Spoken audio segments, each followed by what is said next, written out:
Bismillahirrahmanirrahim. Assalamualaikum warahmatullahi wabarakatuh. Alhamdulillahilladzi anzalal Qur'an hudan linnasi wa bayyinatin minal huda wal furqan. Asyhadu an la ilaha illallah wa asyhadu anna Muhammadar Rasulullah. Allahumma salli ala Muhammad wa ala ali Muhammad. Kaum muslimin dan sanak Minang satu yang dirahmati oleh Allah Subhanahu wa Ta'ala. Alhamdulillah, pada bulan ini kita dipertemukan oleh Allah Subhanahu wa Ta'ala dengan bulan suci Ramadan, bulan yang penuh berkah. Lantas, lalu lintas, Nabi Sallallahu Alaihi Wasallam mengajarkan kepada kita ada 3 amalan yang dilakukan oleh Nabi kita Muhammad Sallallahu Alaihi Wasallam selama bulan suci Ramadan. Amalan yang pertama, kita berinteraksi dengan Al-Quran. Bagaimana cara kita berinteraksi dengan Al-Quran? Yang pertama yang harus kita lakukan adalah qiraat. Kita membaca Al-Quran. Nabi kita Muhammad Sallallahu Alaihi Wasallam, beliau mengkhatamkan Al-Quran minimal 1 kali selama bulan Ramadan dan minimal 2 kali khatam sebelum beliau wafat. Untuk kita, mari kita membaca Al-Quran di bulan Ramadan minimal 1 kali selama bulan Ramadan. Karena Nabi kita Muhammad SAW mengatakan, kalau kita membaca Al-Quran, 1 huruf yang kita baca falahu hasanah, kita mendapatkan 1 kebaikan, dan 1 kebaikan dilipat gandakan oleh Allah Subhanahu wa Ta'ala menjadi 10 kebaikan. La aqulu, kata Nabi, aku tidak mengatakan alif lam mim harfun. Alif lam mim itu 1 huruf, walakin, kata Nabi, akan tetapi alif harfun, walam harfun, wa mim harfun.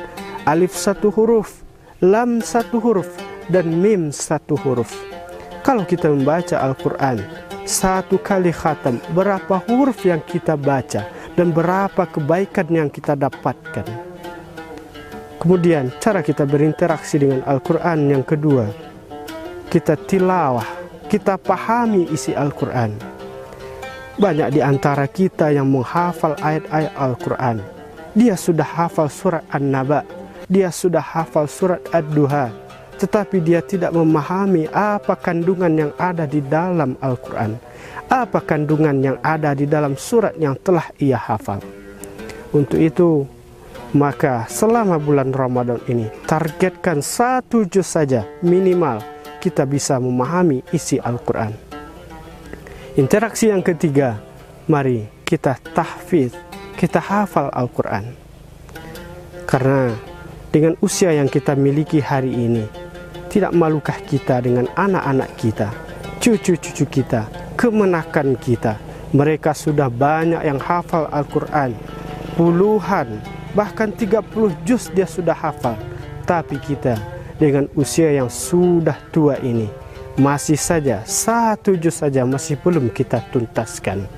Kesempatan bagi kita di bulan Ramadan, mari kita baca Al-Quran, kita pahami Al-Quran, kemudian kita hafal Al-Quran. Amalan Nabi SAW di bulan Ramadan yang kedua adalah senantiasa melaksanakan ibadah salat sunnah. Mari selama bulan Ramadan kita laksanakan segala ibadah-ibadah, segala amalan-amalan yang akan mendatangkan rahmat Allah Subhanahu wa Ta'ala, termasuk melaksanakan ibadah salat sunnah, seperti salat sunnah rawatib, salat sunnah syuruk, salat sunnah duha. Jangan sampai kita meninggalkan salat sunnah witir, tarwih, atau bahkan tahajud. Nabi kita Muhammad SAW sampai bengkak kakinya karena melaksanakan salat sunnah tahajud. Dan para sahabat pun berkata, mereka heran kepada Nabi, "Ya Rasulullah, qad kafarallahu laka ma taqaddama min zambika." Ya Rasulullah, kenapa engkau dosamu yang telah berlalu dan yang akan datang sudah diampuni oleh Allah Subhanahu wa taala. Ma ta'akhir, kenapa engkau masih melakukan yang demikian? Itulah Nabi kita Muhammad sallallahu alaihi wasallam. Walaupun beliau dipastikan masuk surga oleh Allah Subhanahu wa taala, walaupun dosanya yang berlalu dan yang akan datang sudah diampuni oleh Allah, tetapi beliau tetap giat, tetap tekun, tetap rajin melaksanakan ibadah, apalagi ibadah sholat sunnah tahajud. Bagaimana dengan kita? Kita manusia biasa, kita manusia hina yang setiap hari kita berbuat dosa. Sudahkah kita melaksanakan ibadah seperti yang dilakukan oleh Nabi kita Muhammad sallallahu alaihi wasallam? Kaum muslimin dan sanak minang satu yang dirahmati oleh Allah Subhanahu wa taala. Amalan yang ketiga yang dilakukan oleh Nabi Muhammad sallallahu alaihi wasallam selama bulan Ramadan adalah dengan memperbanyak sedekah.